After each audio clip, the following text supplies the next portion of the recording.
If you're searching for a baby blanket that's a little more interesting and still pretty easy to crochet, I think you're in the right place. This one comes together with 4 squares that are arranged to make it more than just your average square crochet baby blanket. Plus, I think it's completely doable for new crocheters. Now you could use a few different lightweight yarns for this project. I personally used and recommend Lion Brand Mandala Baby because of a couple different reasons. One, the color variations in this yarn is really pretty. The stripes make this blanket really pop. But I also like that it's available in several different colors, so you can really customize it to your nursery or the color theme that you're going for. Plus, it's easy to care for, which I think is an absolute must for a baby blanket. First things first, make a slip knot and chain 78. So this will be the start of the first square, and we'll build on it with the other 3 blocks. For now, make a half double crochet in the second chain from the hook,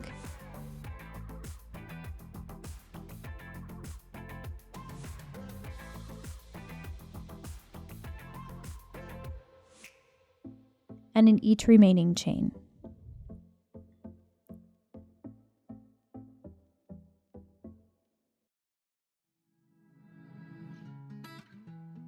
By the way, if you're wondering where on earth you can find the pattern and the supplies that I'm using and all those details, well, just check the description below.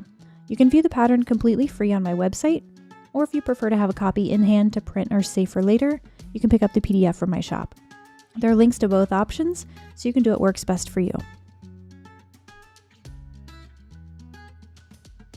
At the end of the row, you'll chain 1, but we won't count this chain as a stitch. So turn your work, and since we aren't counting it as a stitch, that means we need to make the first stitch right here. But rather than use both loops, we're just going to use the back loop. So half double crochet in the back loop only of that first stitch. And that's as complicated as the stitch pattern gets. Make a half double crochet in the back loop of every stitch. Now, if you're still kind of new and figuring out new stitch patterns, working in the back loop is a really great way to add a little bit of texture to an otherwise really simple stitch pattern. And it's something you can do with all sorts of stitches too, not just the half double crochet. It looks great with the single crochet if you want kind of a ribbed look or a ribbing look. You can also use it with double crochets, and in some cases you can use it with mixed stitch patterns. It's definitely worth experimenting with if this is kind of new to you.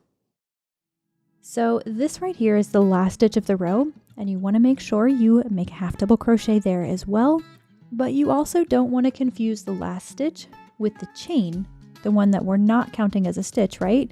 It can kind of look like a stitch. So chain 1 and turn, make a half double crochet in the back loop of each stitch. Now, kind of what I was talking about before, if you're not sure where the first or last stitch of a row is, this is something that will come with practice, but something you can do that will help you is count your stitches, and that's a really great way to learn. For this project, you'll have 77 stitches for the square part of the pattern, so for all of the blocks. And if you're not sure if you're on the last stitch or the second to last stitch, just go ahead and count back from the beginning, and whichever one you land on, that's 77, that should be your last stitch.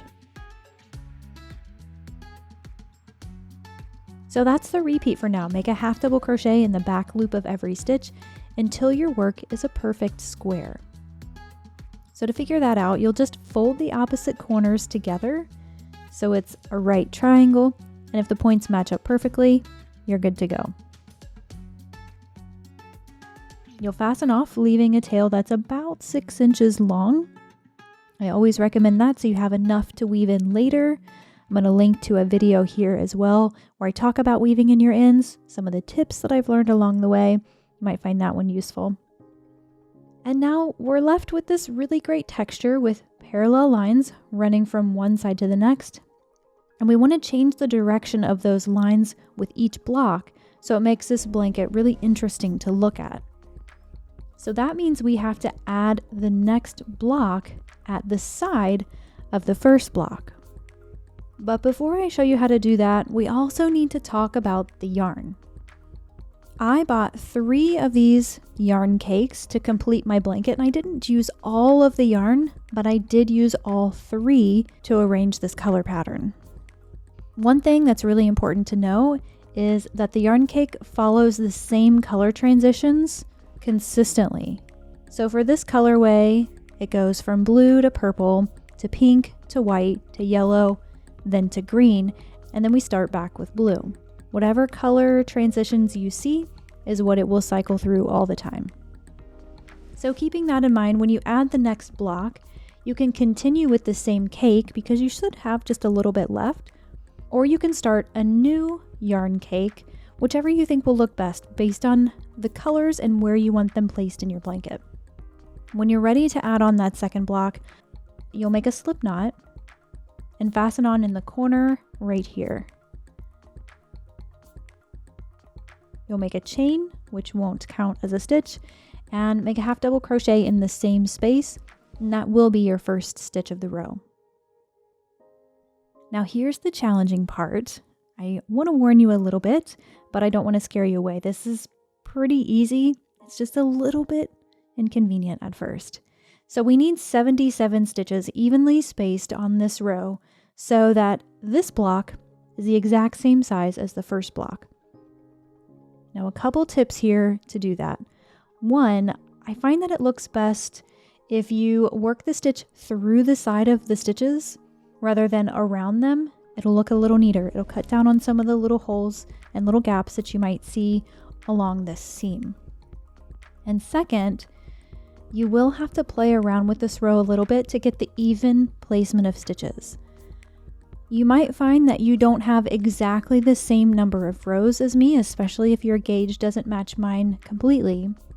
But to kind of get you on track with how to evenly space these stitches, I found that when I worked 2 stitches, and these are half double crochets, over 2 rows, so essentially 1 half double crochet in the side of each of 2 rows, then alternate that with 3 stitches over 2 rows, and I kept going until I had 30 stitches. And then I stuck with that last one, 3 stitches over 2 rows. And that really got me to 77 stitches, evenly spaced, and it looks great. When you get that done, when you tackle that, the good news is it's going to be the same for the other block. So just kind of remember what you did there or take note of it. From here, our repeat stays the same. We'll chain 1 and turn and make a half double crochet in the back loop of every stitch. Now this square, as you would imagine, needs to be the same size as the first one, and we already know we have the same number of stitches. But now we need to know how many rows to make so that it's also the same size. So what you'll need to do is count the number of rows in your first block and make sure you crochet the same number of rows for this second block.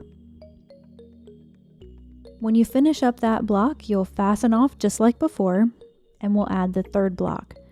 So this one will be added to the side of the second block, kind of like we did before. And you can get creative with the yarn like we talked about before. So for this block, I wanted to use the other colors that hadn't already been used. So I used the remaining cake from my first block. You'll fasten on in the corner just like before and evenly space your 77 half double crochet. Again, it should be the same as what you did before.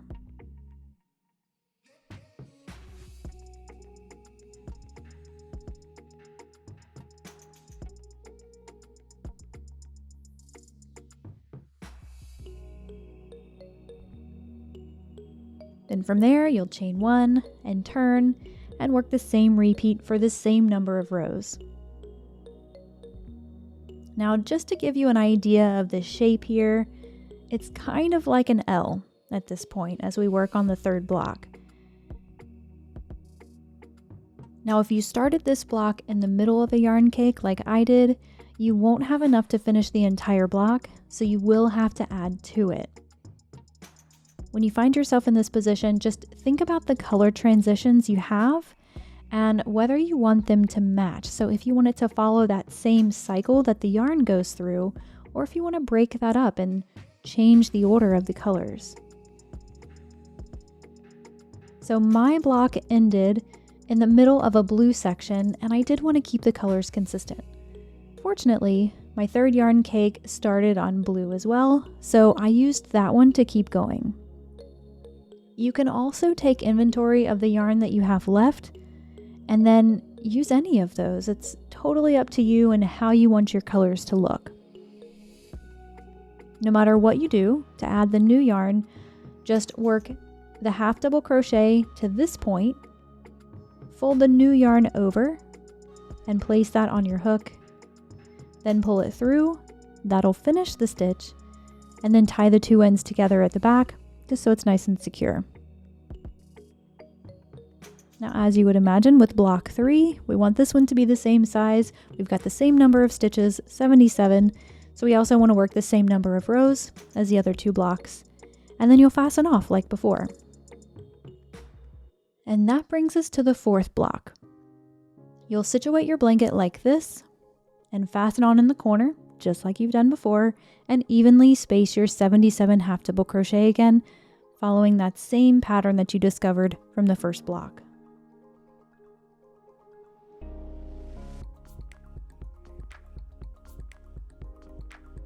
But this time, when you get to the end of the row, we need to join it to the first block so we don't have a big cut in the middle of the blanket. So to do that, we'll slip stitch to the first block. Now, if you're wondering if these also need to be evenly spaced, well, you would be correct. We do need to make sure that this block is the same size as the others so it doesn't look crooked. And we also need to evenly space those slip stitches so that we get to the right point at the right time when we can fasten off. So before, when we evenly spaced those stitches, we were working in the side of rows, but here we're working in actual stitches. So it's not going to follow the same pattern that you discovered when you evenly spaced your 77. Fortunately, it should be very similar to mine. So again, to kind of give you an idea of where to go, just a starting point in general, skipping 2 stitches between each slip stitch almost every single time worked out really well. I only had to fill in about 4 stitches where I only skipped 1 stitch instead of 2. Now again, your block may have a slightly different number of rows than mine, especially if your gauge is different. So play with it until you get it right. And it should look something like this. So at this point, we can fasten off and then weave in the ends. So the most difficult part of this entire blanket is evenly spacing those stitches, but honestly, don't let that make you run for the hills. It's really not too bad to figure it out, and once you do, it follows that same trend for the other blocks, so you're really just going through the trouble once. I may not recommend this blanket for a brand new beginner and the first project they're making, but I do think a newer crocheter can totally make this work. Want an ad-free experience? How about the ability to enjoy all B.Hooked content before anyone else?